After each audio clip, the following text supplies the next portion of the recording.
What's up, guys? Welcome back to Bible. No, 5, 4, 3, You're so 2, cute. 1. What's up, guys? Welcome back to Bible Film to Duns. Today we're in Mark chapter 8. I knew it was in Mark. You read it to me. Okay, let's get started. Okay.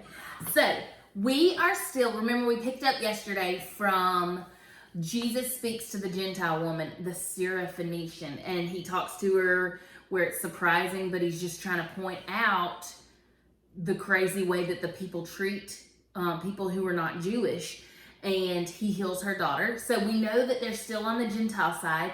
And so when we start chapter 8, we come upon this section where he again is in a large crowd and everybody's hungry, and all of a sudden that he needs to feed them because it'd be too far for them to travel on an empty. That's right, on an empty stomach. So it sounds familiar.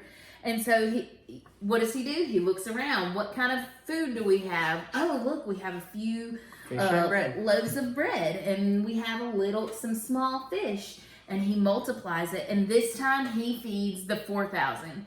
And so it's important for us to know that this is a completely different account. In fact, in this chapter, it tells us in verses 20-ish and 21 and 19 also, that these are two different accounts.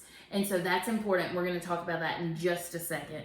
And so verse 8 says, they ate and they were satisfied from those measly loaves and those itty-bitty fish that Jesus multiplied. It was more than enough. They were satisfied. They had 12 baskets left over.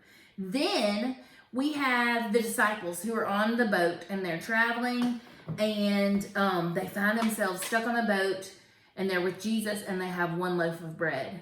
And they just witnessed these miracles, right, of Jesus multiplying, but they're still thinking, oh my goodness, we have one loaf of bread. What are we going to do? 12 hungry men and a loaf of bread. And really, it's like a roll. What us Southerners would call a roll, probably. And Jesus uses this as an opportunity to teach them. And he's thinking, bread, you know what, guys? This is really important. Beware of the leaven of the Pharisees. Beware of the leaven of the scribes.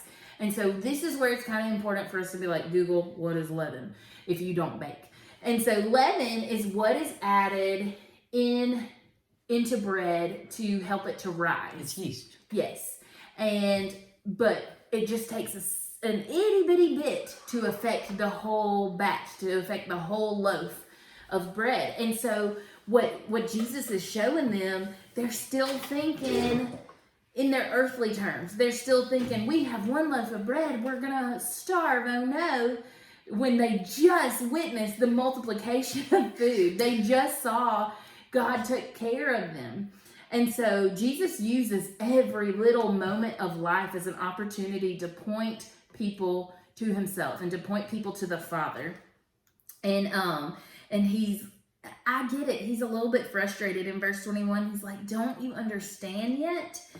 Jack's had his takeaway from this section, so we'll let you share here. Okay, so I like this section because, first of all, it's kind of funny. Like, the disciples just witnessed two accounts where Jesus fed thousands of people, and where it says 5,000 and 4,000, that's just the men that they counted. So it was even larger groups. So they just witnessed these crazy miracles, and when they have a little bit of food, they get so stressed out over it. And I mean, like, come on, guys, did you not just see what happened? You just saw this.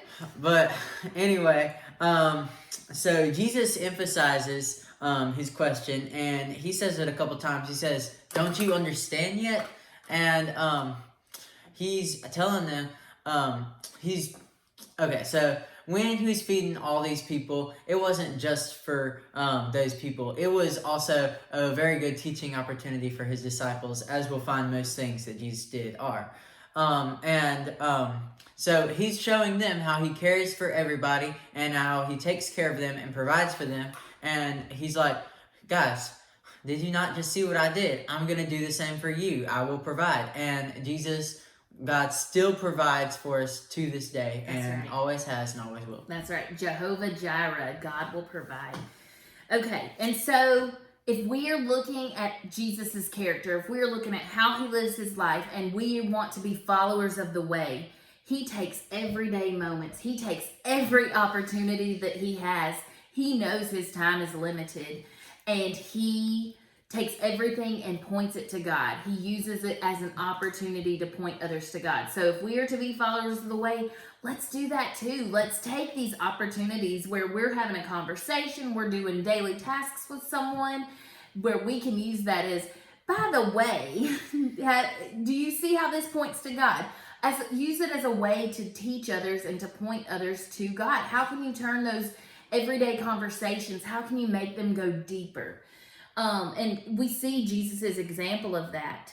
Then we see him continue on, and he heals a blind man. I love that the Pharisees are constantly on his tail, and he's constantly pushing back and pointing at the ways that they are blind to how they think they're following God. They're following their rules, and they think they're calling it religion. They're calling it a faith, but really they're more worried about their own rules. And we really went into depth on that yesterday. But Jesus today heals a blind man by making him unclean, by spitting, using his own spit to touch him. And Jesus is touching someone who's unclean, and he just goes against all their man-made rules when he does these things. Jesus could have said, we've seen him do miracles where he wasn't even present with the person, and he's like, your kid's well, go back home and you'll see that they're fine. But when it's these kind of situations, he doesn't waste a thing. He uses every little moment to teach us and to draw us into relationship with him. Then we see Jesus kind of pushing in on his disciples. He was just talking about, don't let this world drown you. Don't let this world influence the way you think. You have walked closely with me. Do this life like I have shown you. Do this life like I have taught you. Don't get too bogged down by the earthly things. And he asked them, who do you say that I am? Who am I? And they say, some people are saying that you're John the Baptist. Some people say you're Elijah. Other people think you're some kind of prophet. And he says, but who do you guys think that I am? And Peter says, you are the Messiah. And so that is another nail it down moment for the disciples. Don't forget this. As we walk with God and we read his word every day, he is pointing to who he is. May we nail that down in our own hearts and our own lives every single day. Jesus is the Messiah. Jesus is the provider. Jesus is the healer. We continue to see in this chapter, Jesus predicts his death. He literally tells them exactly what's going to happen. And this is kind of mind-blowing. And I guess if I were one of the disciples walking with him, I would be like, what? And because that's kind of their response. We don't get a whole lot about that. But he tells them exactly what's going to happen. And then finally, my very favorite section of this chapter, take up your cross. If we don't see anything about Jesus, we need to see that Jesus, the way that he lives his life, as we read through the New Testament, as we read through the Gospel of Mark, is upside down from the earth, is upside down from culture and what we see on this earth. A lot of theologians and people call this the upside down kingdom because it is so backwards. The way that we are to live as Christians, the way that Jesus lives as an example, the way we are to follow is very different, and it's practically upside down from the world. And so what Jesus is telling them at the end of this chapter, he's saying, if you want to follow me, you have to deny yourself. You have to take up your cross and follow me. Every single day, you have to wake up and look in the mirror. And I say this because I have this scripture on our mirror in our bathroom to remind me I am not living this day for me, because I gave my heart and my life to Jesus when I was 7 years old, and I continue to do this every single day so that I can follow him.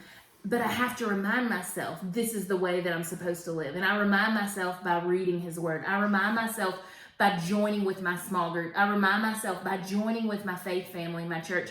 I remind myself by talking in my own house with my kids that I am not living today for me. I'm living today for Jesus, and that should impact and affect the way that I do all of my life. It should be upside down from the way the world lives. And so if we are to be followers of the way, we should be looking like Jesus, even if that means we look super different, super weird, even aliens in this world. All right, friends, I'm loving Mark.